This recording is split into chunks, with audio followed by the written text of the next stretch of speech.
Kalian tahu nggak sih, kalau tanaman berbiji itu dibedakan menjadi dua, ada berbiji satu atau monokotil dan ada berbiji dua atau dikotil. Sekarang nih, kalau misalkan kita mau membuat sesuatu biar dia itu bisa tumbuh dengan baik, pasti perlu sistem kerjasama yang baik kan? Nah, itu juga sama kayak tumbuhan.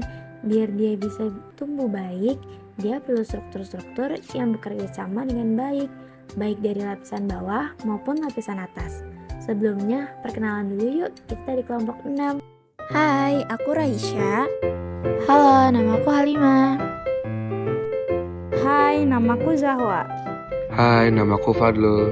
Tema yang akan kita bahas kali ini adalah struktur jaringan pada tumbuhan. Simak baik-baik ya videonya.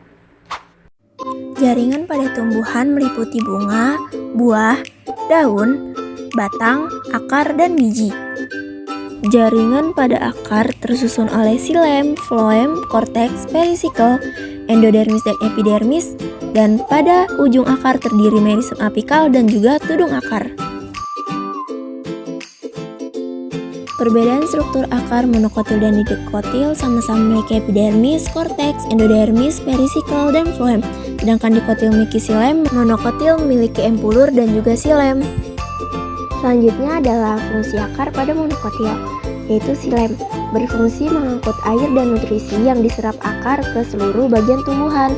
Selanjutnya floem berfungsi mengangkut dan mendistribusikan zat makanan hasil fotosintesis dari daun ke seluruh tubuh tumbuhan.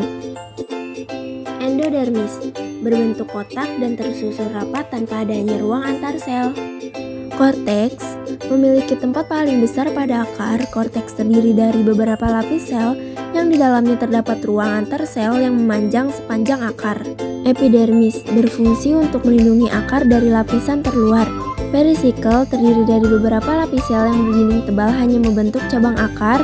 Dan terakhir, empulur berfungsi untuk menyimpan cadangan makanan. Selanjutnya ada struktur dan fungsi akar pada dikotil, yaitu ada epidermis yang berfungsi menyerap air dan mineral dari tanah untuk diteruskan ke korteks, tempat untuk menyimpan makanan, perisikel dari satu lapis sel yang berdinding tebal membentuk cabang-cabang akar sekunder yaitu kambium dan kambium gabus. Endodermis menyeleksi zat yang boleh masuk menuju xilem di stele, floem mengangkut dan mendistribusikan zat makanan hasil fotosintesis dari daun ke seluruh tubuh tumbuhan. Xilem tempat mengangkut air dan zat mineral dari akar melewati bagian daun dan susunan xilem terdiri dari jaringan pengangkut kompleks. Organ tumbuhan selanjutnya adalah batang. Perbedaan struktur batang monokotil dan dikotil itu memiliki berkas pengangkut, epidermis, dan korteks, sedangkan dikotil memiliki empulur, kambium, dan perisikel. Fungsi struktur batang. Pada epidermis, monokotil berfungsi sebagai pelindung karena terletak di lapisan terluar, sedangkan dikotil melakukan sebuah perlindungan pada jaringan bagian dalam batang. Pada korteks, monokotil berfungsi memperkuat dan mengeraskan bagian luar batang, sedangkan dikotil untuk meregenerasi dan membantu pencakokan pada tumbuhan. Pada xilem, monokotil mengangkut air dan nutrisi yang diserap akar ke seluruh bagian tumbuhan, sedangkan dikotil mengikuti air dan mineral dari akar menuju ke bagian daun untuk memproses fotosintesis. Pada floem, monokotil mengangkut hasil fotosintesis ke seluruh bagian tumbuhan, sedangkan dikotil mengangkut hasil fotosintesis ke seluruh bagian tumbuhan. Pada empulur, monokotil tidak memiliki monokotil atau empulur sempit, sedangkan dikotil untuk menyimpan cadangan makanan, dan untuk kambium tidak memiliki monokotil, dan untuk dikotil media pengangkut air dari akar ke daun. Organ tumbuhan selanjutnya adalah daun. Daun tumbuhan berupa lembaran yang berwarna hijau karena mengandung banyak klorofil. Melekat pada buku-buku batang, daun terdiri dari pelepah daun, tangkai daun, dan helaian daun.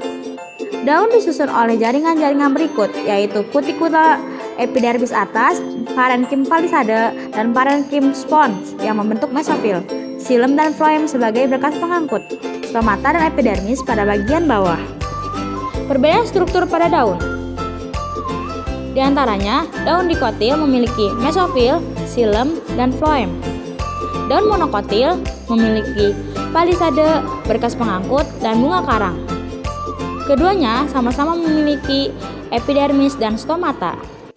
Nah, gimana teman-teman, belajar biologi itu menyenangkan bukan? Jadi pada kesempatan kali ini cukup sekian ya. Dadah!